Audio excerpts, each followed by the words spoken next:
कदाचित आपलं एकमत अनेक विषयांवर होऊ शकणार नाही, पण आपलं एकमत ह्या विषयावर होऊ शकतं की आपल्या देशाच्या भविष्यासाठी आपल्याला सर्वांना एकत्र यावंच लागेल.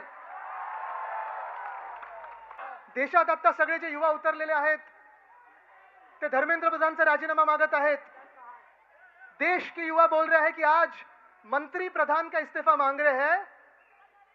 अगर मंत्री प्रधान थोड़ा उल्टा किया जाए तो क्या होता है? ये भी मांगने में हम कम नहीं रहेंगे.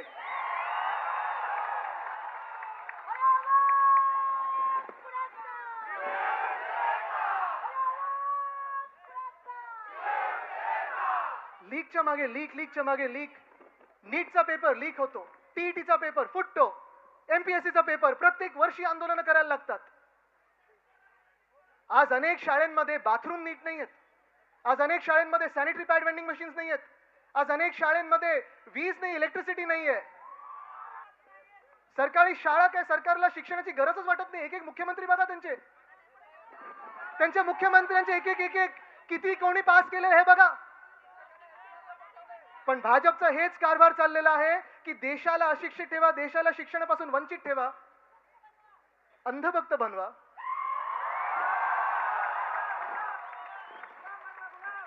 आम्ही अंधभक्त राहू तर ह्या देशाच्या मातीचे राहू. आम्ही अंधभक्त राहू तर आमच्या छत्रपती शिवरायांचे राहू. आम्ही अंधभक्त राहू तर शाहू फुले आंबेडकरांचे राहू. आम्ही अंधभक्त राहू तर महामानव डॉक्टर बाबासाहेब आंबेडकरांचे राहू, ज्यांनी संविधान दिलं. पण भाजप समोर वाकणार नाही, झुकणार नाही. कापला तरी चालेल आम्हाला, पण आम्ही भाजपचे गुलाम होणार नाही. 2014 पासून जे जनमत मिळालं, 2014 पासून जे मतं मिळाली त्यांना, आपण पण त्याच्यात होतो ना, त्यांच्या सोबत होतो, भाजपच्या सोबत होतो. एका वेळी एकदा फसलो, दुसऱ्यांदा फसलो, तिसऱ्यांदा फसू शकणार नाही. पण तेव्हा देश बदलायला त्यांना मॅन्डेट मिळालं होतं. देश बदलायला, देश बदलने के लिए जो मैंडेट मिला था, आज वही लोग संविधान बदलने चले हैं, उनको हमें रोकना पड़ेगा. काय काय काय काय विषय चालले देशामध्ये. किती लोकांनी तुम्ही वाचलं असेल, कालच पेपर मध्ये आलेला आहे, इस्रोचे सायंटिस्ट किती लोकांनी राजीनामा दिलाय? 100. म्हणजे एका बाजूला जग कुठे चाललंय तर स्पेसएक्स पाहते, ईएसए पाहते, सगळे लोक हे जगात पाहतोय आपण. सायंटिस्ट त्या त्या देशांमध्ये चाललेले आहेत, त्या त्या वेगळ्या वेगळ्या कंपन्यांमध्ये चाललेत. पण आपल्याकडे इस्रोचे सायंटिस्ट राजीनामा देत आहेत. इस्रो आहे ना सांभाळता येत नाही, आणि इस्रो आहे ना सांभाळता येत नसताना दुसऱ्या पक्षाचे खासदार फोडायला लागलेत. हे देशाचं सरकार आहे. हे सरकार तुम्हाला मान्य आहे का? हे राजकारण कुठे चाललंय? एका बाजूला आपण पाहतोय सरकार आहे, मजबूत सरकार आहे, बहुमताचं सरकार आहे, राज्य करू शकता, देश बदलू शकता. पण तुम्ही संविधान बदलताय. आज देशातली परिस्थिती बदलणार होती 2022 पर्यंत. काय होतं ते 2022 तक हर घर नल जल क्या क्या था, गेलं कुठे?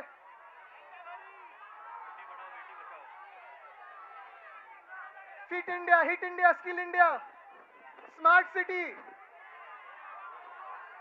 2022 पर्यंत प्रत्येकाला घर मिळणार होतं. मिळाले कोणाला? 2014 पर्यंत आम्ही जेव्हा सगळीकडे ऐकायचो, साईबाबांचं नाव घ्यायचो, तेव्हा सबका मालिक एक हे आम्ही साईबाबांबद्दल ऐकायचो. पण भाजपला विचारलं तर बोलतात सबका मालिक अदानी है. आणि परत तुम्हाला ह्याच सोनम वांगचुकवर आणतो मी. कारण सोनम वांगचुकनं जी अटक झाली होती, जी एनआयएने अटक केली होती, ती कशासाठी केली होती? कारण लडाखमध्ये सोनम वांगचुक बसले होते ह्या उपोषणाच्या आधी, आणि लडाखमध्ये ते सांगत होते आम्हाला पूर्ण राज्य बनवून द्या. जे तुम्ही वचन दिलं होतं, स्टेटहुड दिलं होतं, स्टेटहुडचं प्रॉमिस होतं, ते पूर्ण करा. पण स्टेटहुड देत नाहीयेत त्यांना, कारण तिथे पण अदानीला जमिनी धापायच्या आहेत. ते ढापल्यानंतरच त्यांना स्टेटहुड मिळणार आहे. त्याच्या विरुद्ध जेव्हा सोनम वांगचुक बसले होते तेव्हा त्यांना जेलमध्ये टाकलं होतं. पण आज देश जागृत होत आहे, आज देश रस्त्यावर येत आहे. आज कुठचा मंत्री काम करे तुम्ही मला सांगा? अश्विनी वैष्णव रील मंत्री आहेत की रेल मंत्री आहेत? जयशंकर फॉरेन अफेअर्स सांभाळायचे आहेत. पासपोर्टचं रँकिंग काय झालं आपलं? निर्मला सीतारामन फाइनेंस मिनिस्टर है. रुपया ऊपर जा रहा है कि नीचे जा रहा है? इकोनॉमी ऊपर जा रही है कि नीचे जा रही है? धर्मेंद्र प्रधान तर तुम्हाला माहितीच आहेत. Piyush Goyal commerce minister, free trade agreement US बरोबर झाले की नाही झाले? कोणालाही अरे हा इथेनॉल मी विसरलोच.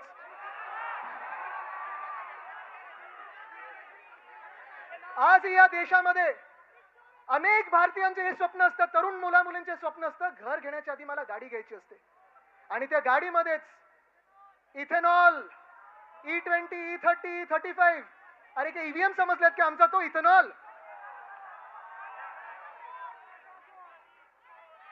रस्ते बनवता येत नाहीत. मुंबई अहमदाबाद हायवे बघा, मुंबई कोकण हायवे बघा, मुंबई गोवा हायवे बघा, मुंबई नागपूर हायवे बघा, मुंबई नाशिक हायवे बघा, पण सगळं काही बाजूला ठेवून टार्गेट कोण आहे?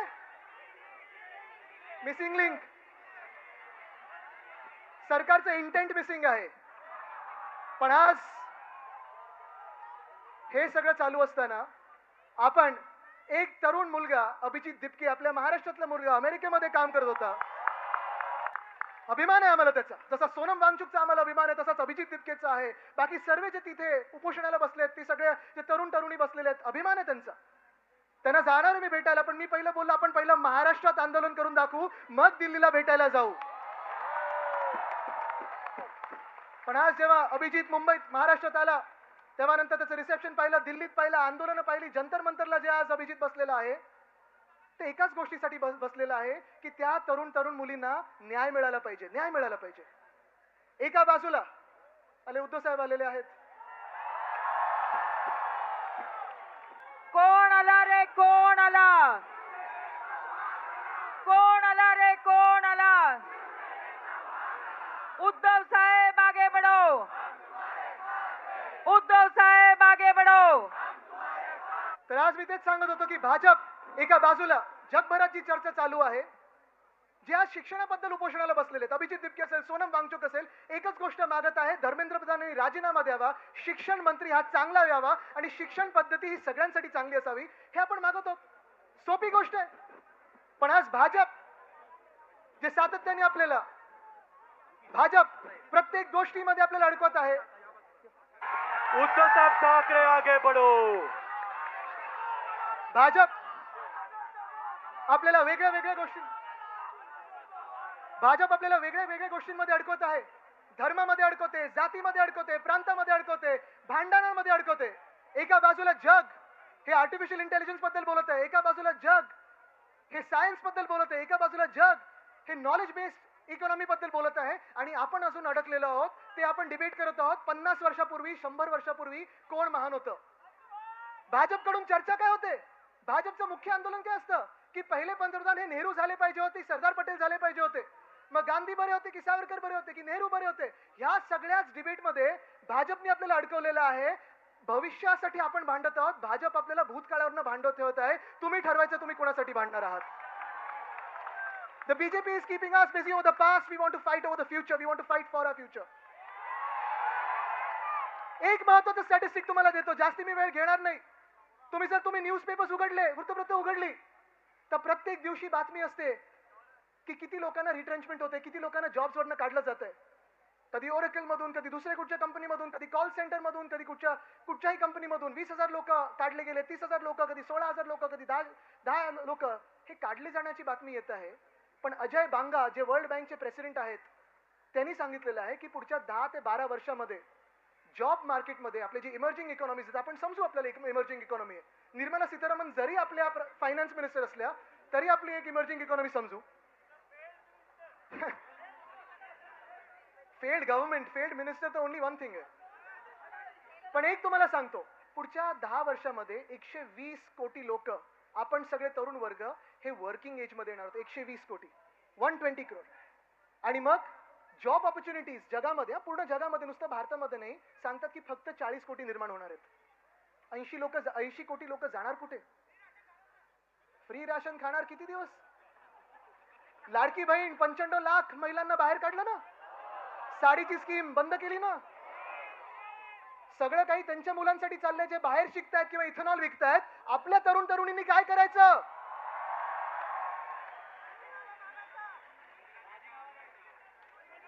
आणि म्हणून आज मी तुम्हाला सांगत आहे की आज जी चीड व्यक्त झालेली आहे, आज जे आपण जागृत झालेलो आहोत, आता शांत बसायचं नाही.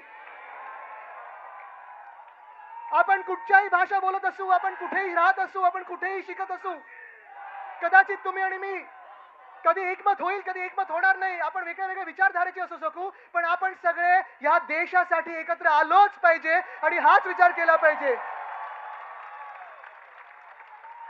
की जी देशद्रोही पक्ष आहेत, भाजपसारखे या देशाला संपवणारे पक्ष आहेत, त्यांना बाहेर काढणं गरजेचं आहे. एका बाजूला गरिबाला लुटतायत, एका बाजूला जीएसटी लादतायत, राम मंदिर लुटतायत, उज्जैन लुटतायत, पंढरपूर लुटायला निघालेले आहेत, विद्यार्थ्यांना लुटत आहेत, इथेनॉलच्या माध्यमातून लुटत आहेत. सगळं काही लूट चालू आहे. तुम्ही ही लूट थांबवणार की नाही, आज मी तुम्हाला प्रश्न विचारत आहे. कदाचित भाजपला वाटतं अजून इलेक्शन 3 वर्षावर आहेत. वोट चोर, आम्ही अनेक गोष्टी बोलतोय, वोट चोर, गद्दी चोर, चंदा चोर, गद्दी चोर. पण आज मी तुम्हाला परत एकदा सांगतो, या देशात एकच नारा लागला पाहिजे की मंत्री प्रधान, अब आपका इस्तीफा, अगला कौन, उल्टा करो, प्रधानमंत्री. धन्यवाद. जय हिंद, जय महाराष्ट्र, वंदे मित्रांनो, मातरम, जय संविधान. हे होतं आदित्य ठाकरे यांचं भाषण, जे अत्यंत महत्त्वाचं आहे. मी तुम्हाला मोगत सांगितलं की RSSने या देशावर पूर्णपणे एक हाती कब्जा घेतलेला आहे. RSS इतक्या सहजासहजी हा कब्जा सोडणार नाही. त्यासाठी आपल्याला संविधान या एका मुद्द्यावर सर्वांनी एकत्र येणं गरजेचं आहे. तरच हा देश वाचेल, संविधान वाचेल. आपलं मत नक्की कळवा. रामकृष्ण हरी. जय जगद्गुरू, जय शिवराय, जय भीम.